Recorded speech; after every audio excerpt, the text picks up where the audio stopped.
Okay, folks, we got this nice Advance Aquaclean.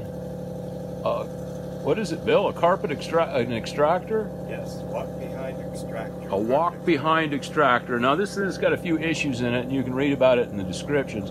But we're going to just go ahead and demonstrate what works okay, and you can see it and hear it. And you can see down there, folks, that's definitely spraying water out of there, just like it's supposed to. And that looks good.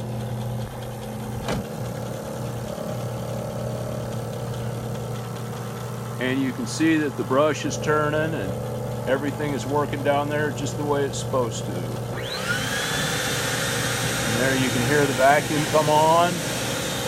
It's a good unit. It has a few issues with it that are well enumerated, but it's more to the good than you might think. It's a real bargain. I know you're going to love it.